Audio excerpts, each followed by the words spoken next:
All right, if you remember, we switched around last Friday and today.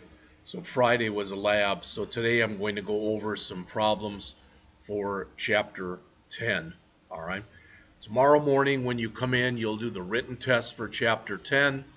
Then afterwards, we're going to do the lecture and a demo for Chapter 11. Hopefully go over a couple problems. Then go over a couple of other problems on Thursday. That'll probably take up just part of the period. Friday will be lab all period. Next week, Monday, you'll have the written test on Chapter 11 and then lab. Next week, Tuesday, will be your hands-on test. So a week from today will be the hands-on test for Chapters 9, 10, and 11. All right? So what are we going to do today? Well, in a couple minutes, we're going to go over, I assigned for this chapter, for Chapter 10, I assigned Problem 5 and Problem 6. We're going to literally do 100% of Problem 6 as a class in just a couple minutes. All right? And we're going to do Part A. There's 3 parts for number 5, Part A, Part B, and Part C. We're going to do Part A as a class. So the only part that you're going to be, or parts you're going to be responsible for the homework, other than what we do in class, will be Parts B and C for number 5. All right, but before we do that, what I want to do is I want to go over with you. You've got a boatload of handouts in front of you right now, and I want to go over those. Now, do I expect they will totally make sense? No. All right. So why am I spending the time going over them with you? So you start to understand how all this stuff is utilized. That's the goal. All right. You may or may not remember, but about a week ago, I passed out a problem that had just a single class in it. It was an employee class. You've got a hard copy of that.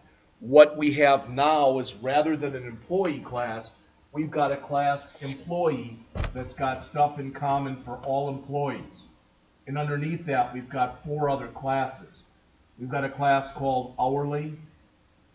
We've got a class called commission. We've got a class called salaried.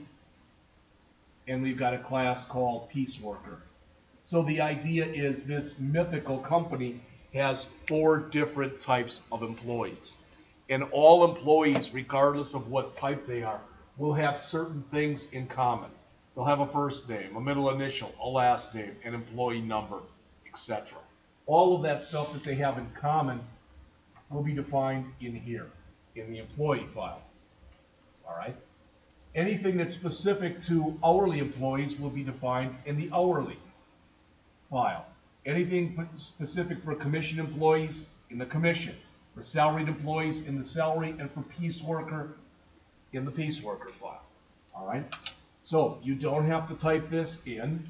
I will tell you it won't be nearly this big, but when you take your test a week from today, you will have to create a class kind of like hourly, and then 2 classes underneath it. Not 4 like this, but 2.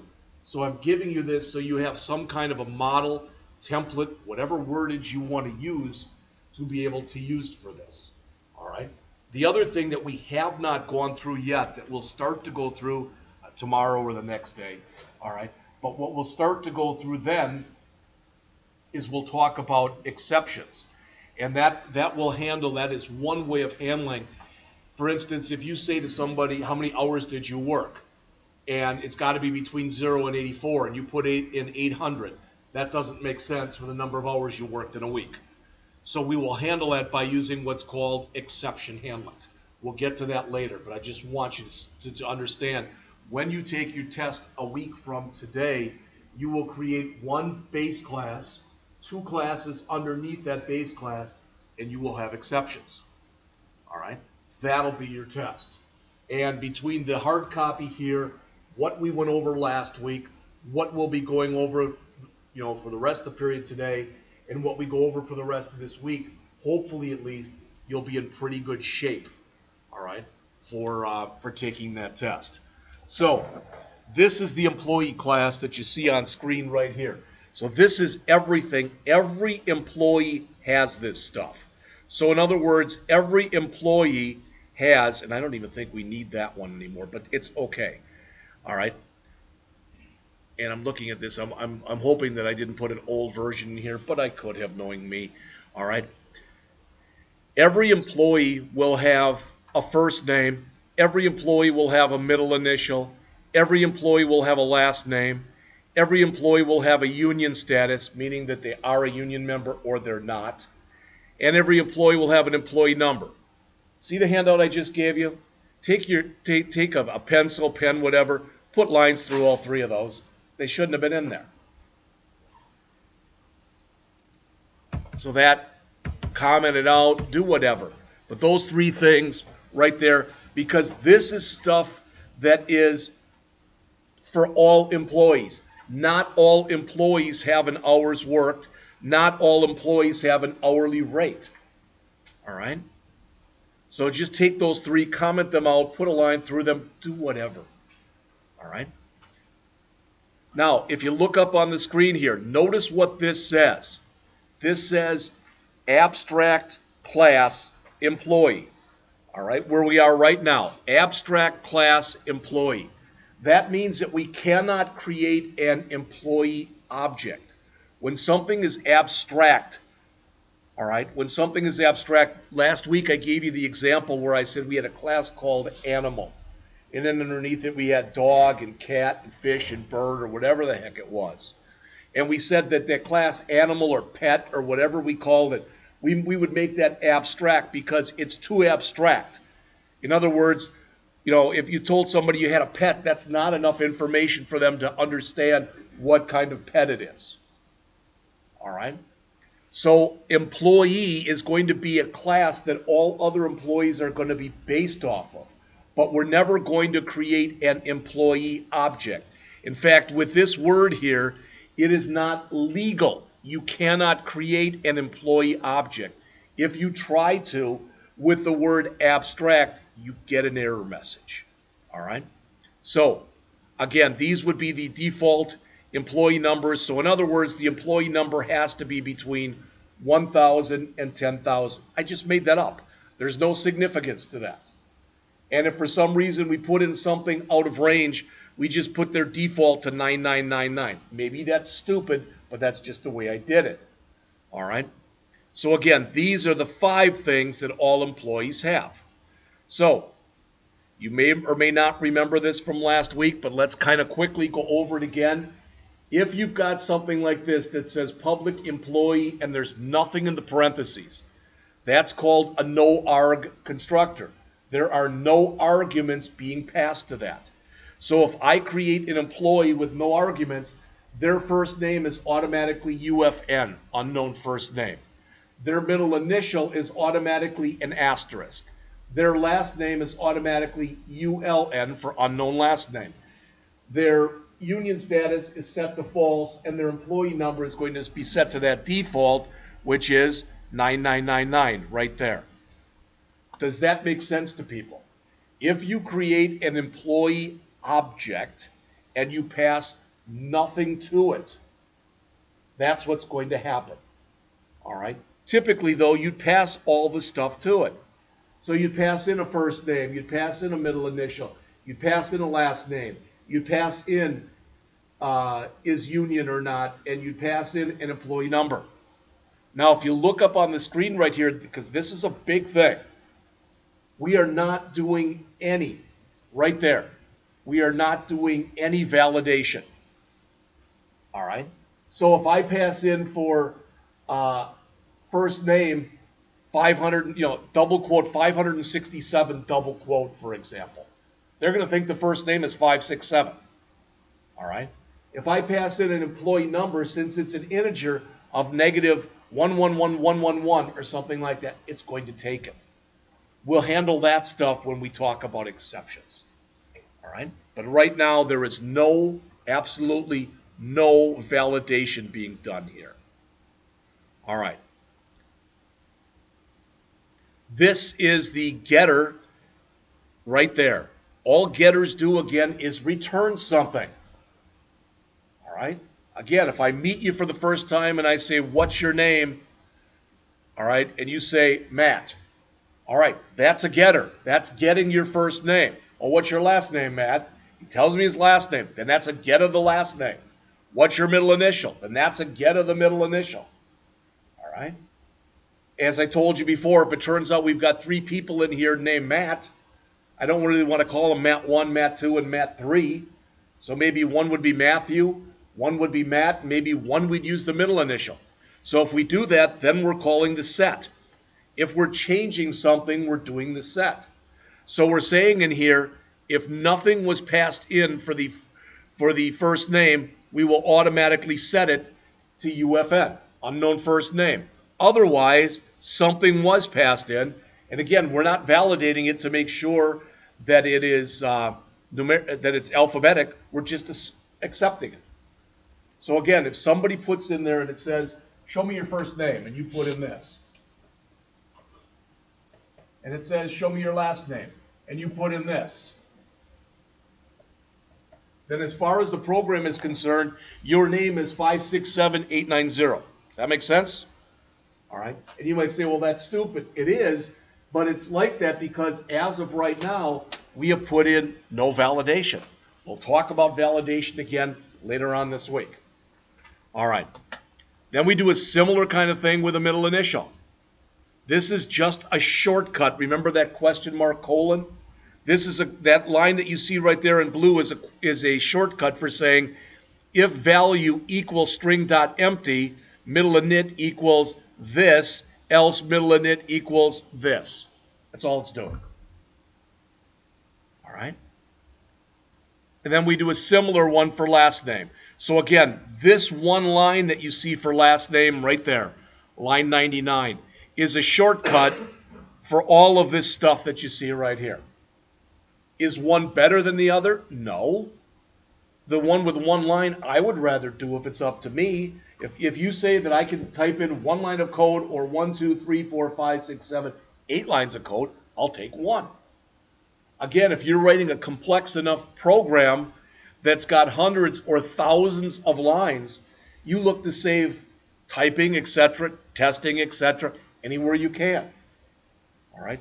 Plus, this type of code right here breaks down to its machine language equivalent, the zeros and ones the computer can understand faster than the other one does. All right. Then we've got union. And we're saying here if we either enter true or false, it's acceptable. Otherwise, if somehow we entered something other than true or false, just set it to false. The employee number, this one has got a little bit more into it. Notice what we're doing there. We're checking right there to make sure indeed we passed in a number. And if we did not, we just set it to the default.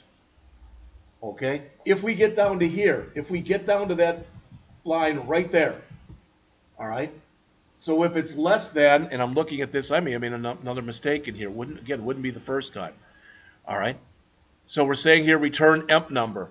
Now, we're setting it right here, and we're saying if it was non-numeric, just set it to the default. If it was out of range, set it to the default. Does all that make sense? But what I really should have had in here is, what if it was valid? Else, empnum equal value. That should actually be in there. So if you look on the example that I gave you, this is an employee.cs. Down near the bottom of it, that should be in there. Right by this if statement that we're using for employee number. Because this is handling non-numeric, this is handling out of range, but if it's valid, we want to make sure it's set. So that should be in there. Those 4 lines that you see in blue should all be put at the bottom of that routine. As I've told you before, I don't have to worry about accidentally or purposely screwing up to see if you're paying attention or not. I screw up enough on my own.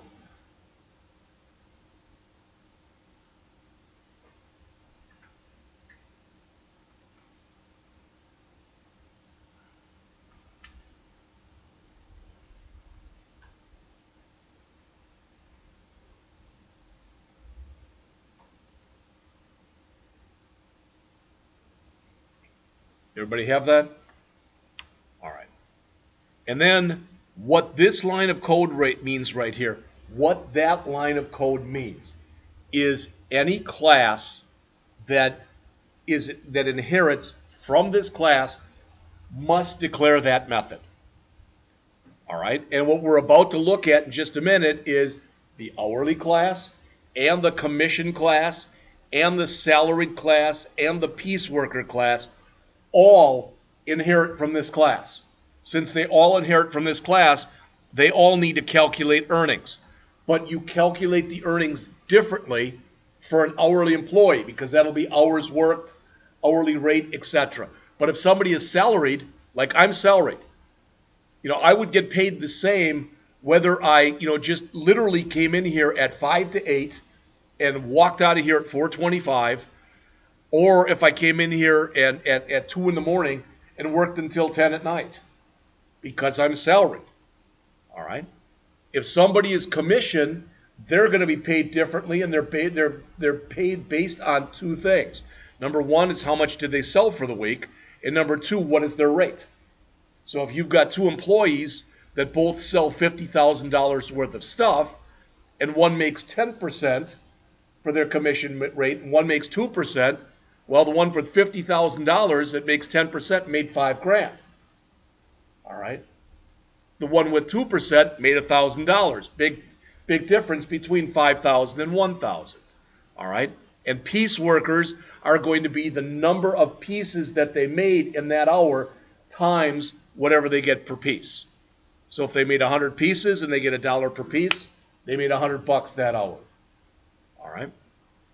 Now, sorry for the mistakes. Anybody have any questions on anything that's in here? This is your time to ask. And if you say, well, you just kind of threw it at us right now, then look at it when you get time. And if you have questions, then ask.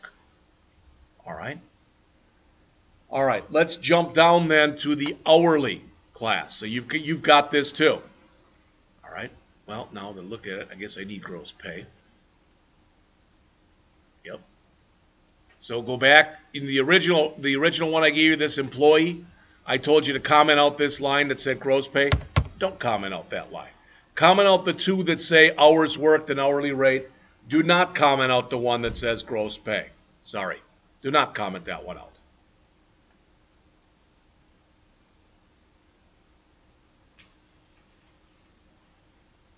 See, if I was with my kids right now, I'd go, my bad. And then my daughter would go, you're way too frickin' old to talk like that. All right? But sorry about that. All right, so here's hourly. So what do we have for hourly employees? This is stuff specifically to hourly employees. So when you look at this stuff right here, these constants, they only make sense for an hourly employee. Does that make sense? My daughter, my youngest daughter, is an hourly employee. She took off sick yesterday. She thinks she's got strep throat. All right? I don't know, and she didn't even know because they're real weird where she works with their sick days. If it turns out she's used her quantity of sick days, she just doesn't get paid. But I didn't even count sick days in here. All right? So there's a lot of other stuff that could be potentially added into this. But any hourly employee works a minimum number of hours, can only work a maximum number of hours. If we don't set anything, we're just defaulting it to 40. All right, minimum rate. Well, what if they're, literally, what if they're a volunteer? They're a volunteer, they're making nothing. All right. The most they can make is $100 an hour, and the default is 25. The most number of hours they can work without getting any overtime is 40, and the overtime rate is 1.5 or time and a half. Now, most people look at that and can understand it. All right. Another thing we could put in here that I didn't is what if you work on a holiday? I asked my daughter, I said, what do you get for overtime? She said, time and a half. So what do you get for holiday? She said, technically you get triple time. Everybody gets paid for a holiday, but if you come in, you get double time. So we could put something like that in there. We're not. But I'm just telling you, these classes could always be extended. We could always add extra stuff to them, all right, if we wanted to or needed to. All right, so the only two things that are specific to an hourly employee are hours worked and hourly rate, and that's these. Everybody get that? The two that I said I should have commented out from employee that I didn't, that's these. All right, so we need what? Here's our parameterless or no-R constructor, which says if we try to create an hourly employee and we don't give him or her an hours worked, we give them the default hours, which is 40. If we don't give him or her an hourly rate, we give them the default rate, which is 25. Now, once we're here and here, once we're there, all right, we know what we'll know what their earnings are. In fact, this line that's right here, I don't even know if we need that, but we'll leave it in there. That's fine. All right. This is what's going to screw you up. I'm telling you right now. And if you say, yeah, well, I got plenty on here already to screw me up, but this is probably the hardest thing.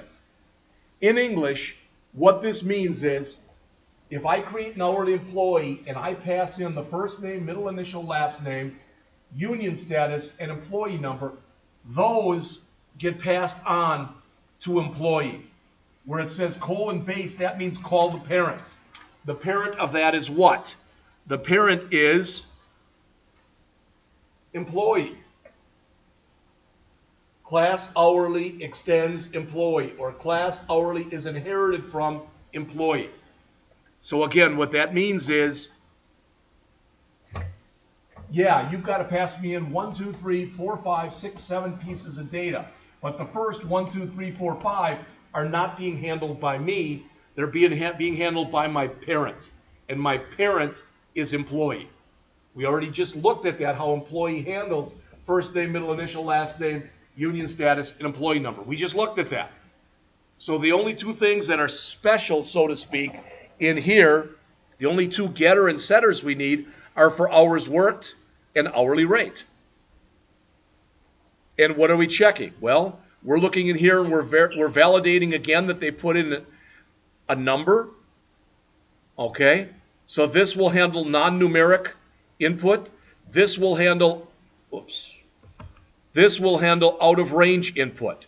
So that will handle an hours that we put in that's negative or one that we put in that's greater than 84. All right, so if that's the case, we just set it to the default to 40. If we get down to here, they put in a number, and the number was between 0 and 84, so we accept it. That's it. And we do a similar kind of thing for hours worked. Again, we check to make sure that it was numeric. If it wasn't numeric, we set it to the default. If it was out of range, we set it to the default. Otherwise, it's valid. All right? This should look real familiar to you. We've written that several times already. That just says, okay, for calculating the earnings, if it's less than or equal to 40, it's straight time. Otherwise, it's overtime. That's it.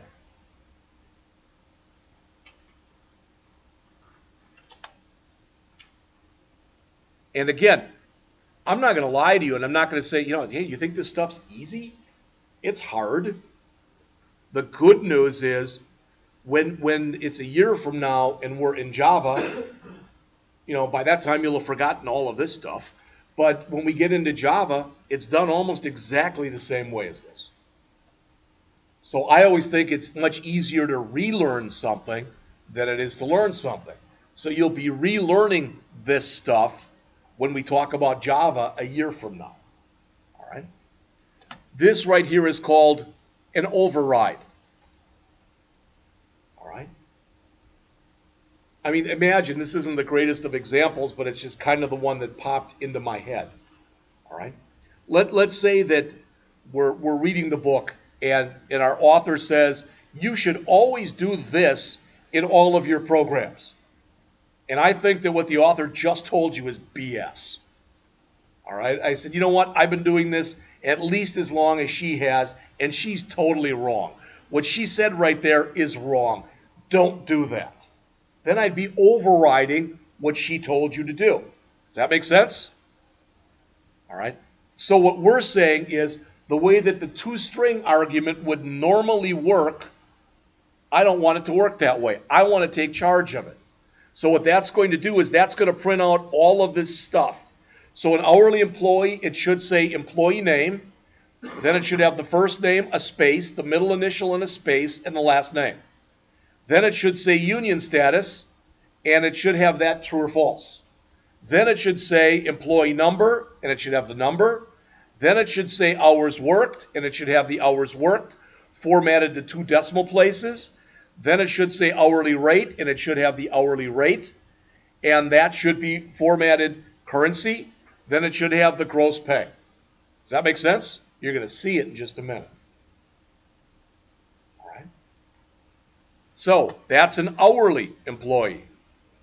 Any questions on anything specific to an hourly employee? All right, then we've got commission.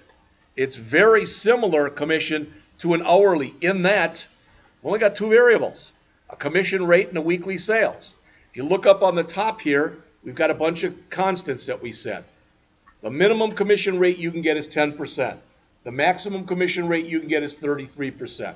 The default is 20%.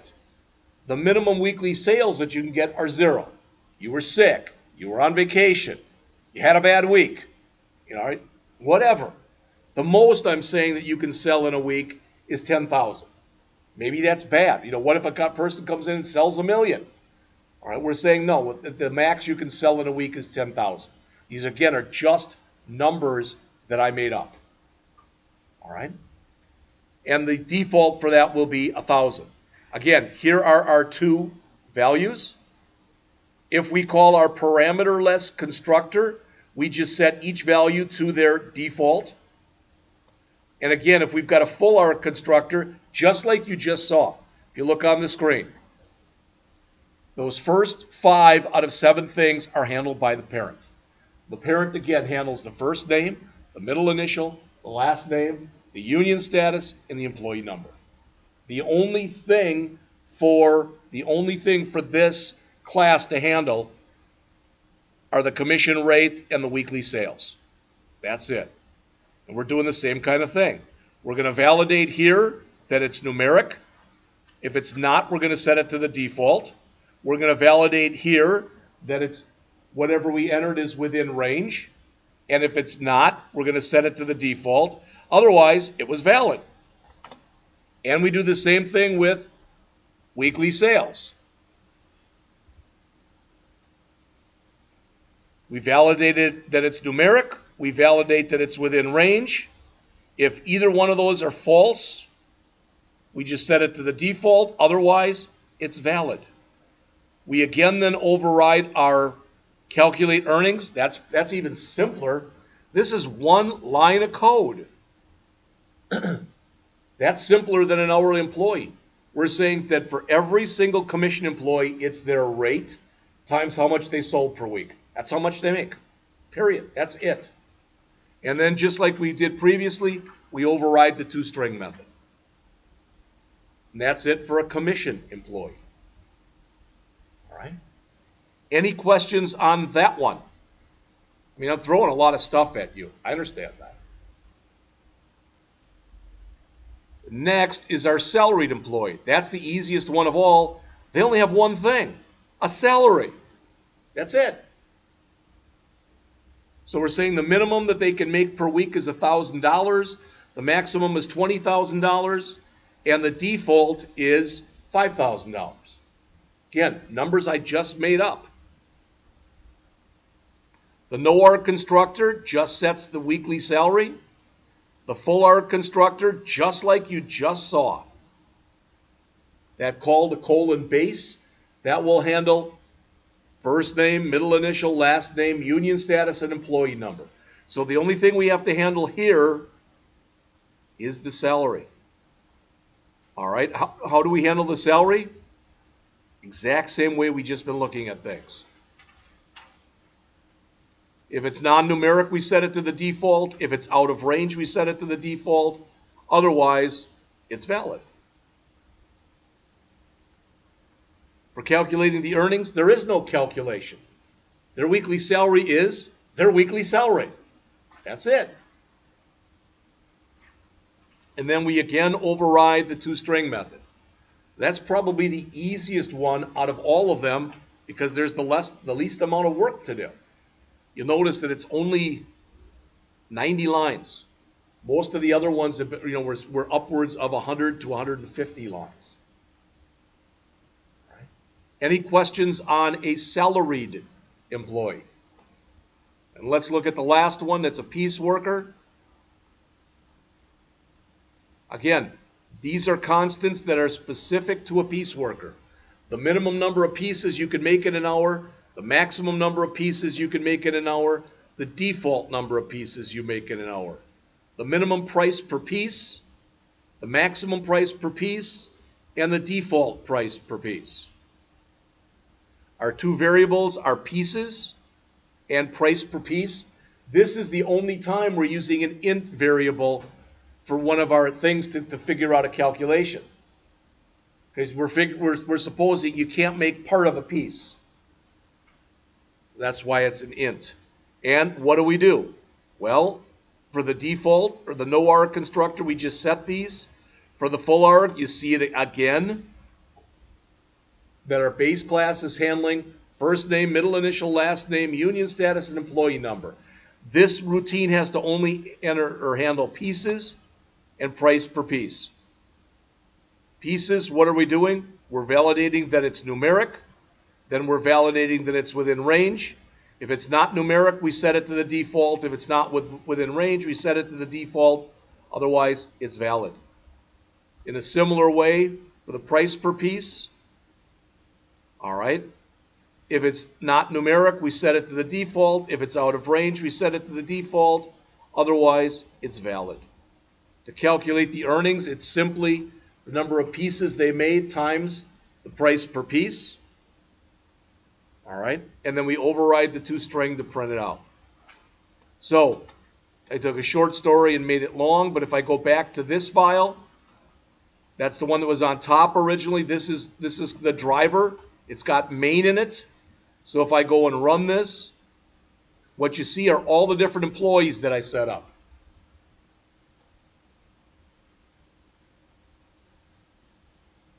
Okay, looks like about 12 of them, unless I miscounted.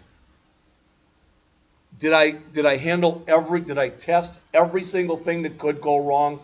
No.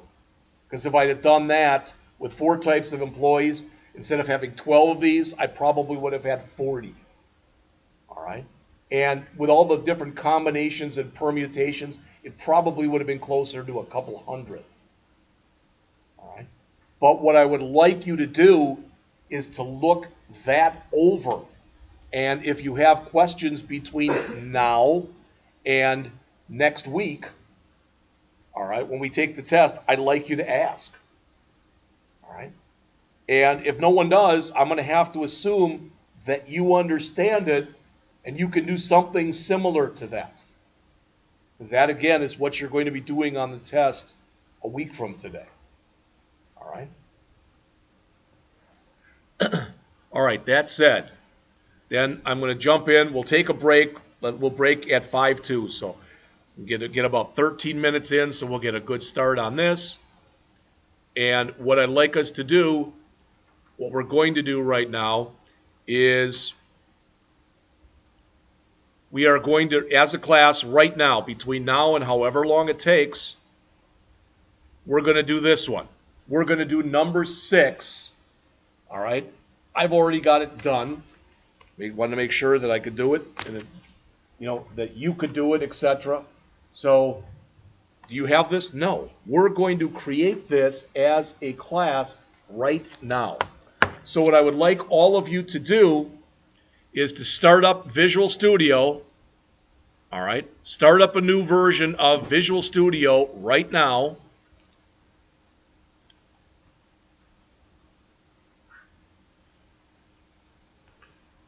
Once it comes up, you know the drill. We're going to do a File, New, Project. It will be a console app. All right, and it will be called Shapes Demo. Just one word plugged together. I've already got one called Shapes Demo. Everybody hear that? So I'm going to call mine Shapes Demo 2. You can do that if you really want to, or just keep it as Shapes Demo. That's fine. All right? But this is the one that we're going to do right now. Now, let's take a step back and look at what it says in the book. Create an application named Shapes Demo that creates several objects that descend from a class called Geometric Figure. All right? So we're going to have a class that's called Geometric Figure. We're going to create that in a minute. All right? All right. Then we're going to have a class that's based off of that that's called Rectangle. Now, could we do this? Square. Yeah, but that would be stupid because a square is a special kind of rectangle. So we're going to do this. Square. And then we're going to have over here triangle. That's what we're going to create right now. So this is a 3-level object-oriented hierarchy. Level 0, level 1, level 2. A square is a rectangle is a geometric figure, so a square is also a geometric figure. A triangle is a geometric figure. Does that make sense? All right. We could add other things in here if we wanted to. All right, if this got really complex, we could have 2-dimensional geometric figures like a square or a triangle or a rectangle, and we could have 3-dimensional figures like a cylinder, etc., a cube or whatever. All right, we're not doing that, but we could.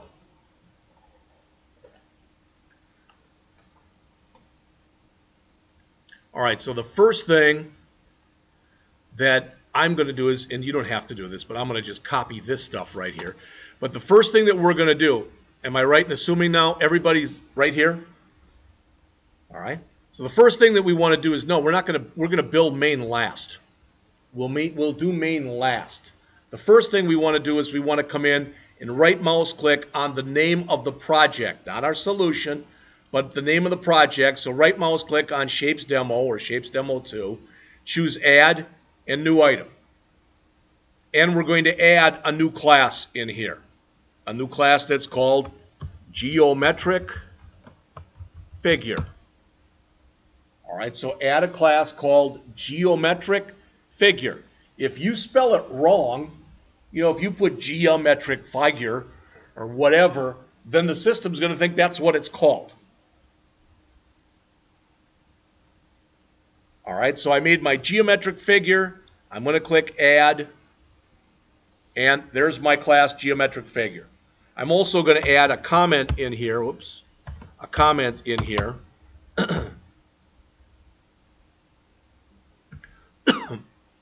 And this is just what I grabbed before.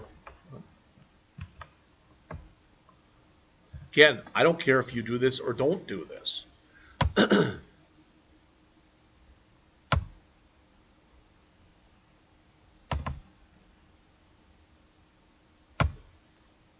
All right, so you can tell everything that we're going to need to put into here. It says each geometric figure contains a height and a width and an area. Do you hear that? So we're going to have 3 pieces of data. All right. Now, the thing about this class, if you look up on the screen here, we need to add this. The word abstract. This is an abstract class because geometric figure by itself is too generic in nature for us to create one. All right? So we've got now abstract class geometric figure. And what do they have? We're told they have 3 things. A height, a width, and an area. We don't want to figure out the height and the width and the area in here. We want to figure out the height and the width of the area in either rectangle or triangle or square. So, why am I telling you that? Because if you look up on the screen, the first thing we want to do is we want to say protected, int, height, protected, int, width, protected, int, area. We're not done yet, but we've got that.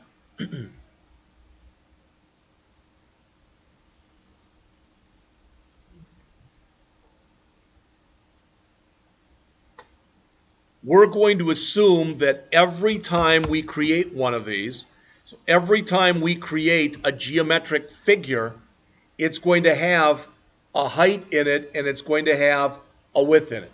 Everybody hear me? We're assuming it's going to have those every time. So, public geometric figure.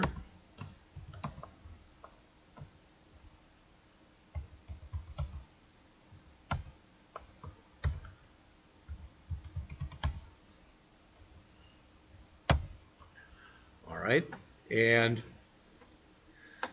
we need the paren. That's probably why that got screwed up. Okay. So this will be our constructor, but we're always assuming we have a height and we have a width. All right. We are not told to do any kind of validation. So we're not going to do any validation. All right. We're just going to come in here and we're going to say what our height equals and what our width equals. Height equals h, width equals w. That's it. That's the whole constructor. All right. That's our whole constructor. Now, if you look up on the screen here, we've handled the height and we've handled the width. Not a hard question. Which one are we not yet handling? Area. All right. So we have to tell the system that we are going to handle the area by saying this. Public abstract, did I spell it right? Abstract void compute area. All right. What that says in English is any. In English, this says that anything that's going to use this class must have a method in it called compute area. All right. So we're going to put that in just a couple minutes. Now all we have left is our getters and setters for our height and our width. That's all that's left here. All right. So height, getter, setter.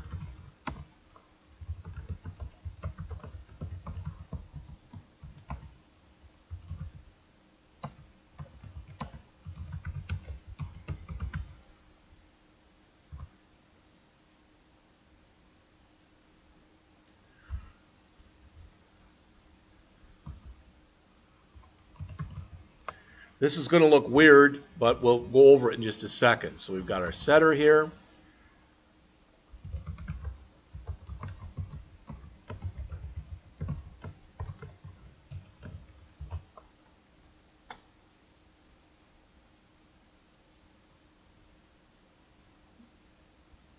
And I'm going to literally, if you look up on the screen, I'm going to copy all of this because I want to do the exact same thing, but everywhere it says height, I want to change it to width. Does that make sense? All right, so I'm just going to copy everything that I just put in, and I'm going to paste it down below, and I'm going to manually go in here and change this to width, and this to width, etc.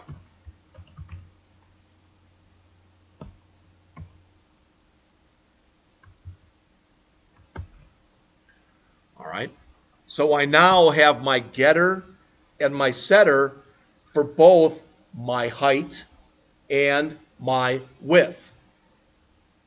Everybody see this? So there was the getter setter for the height. There's the getter setter for the width. Other than transposing and changing the word height to the word width, They are identical to one another. All right? Then I've got literally about 4 more lines of code, then we're taking a break.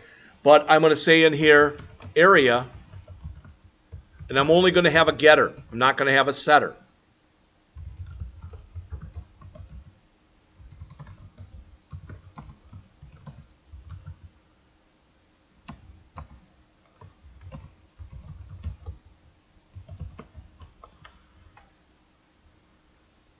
And I'm not going to have a setter in here.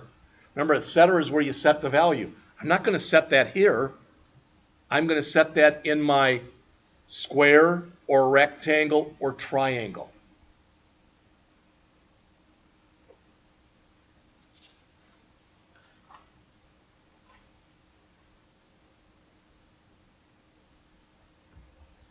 So what we've got left is literally to set up our rectangle, to set up our square, to set up our triangle, and then to go back and make our changes to our main function.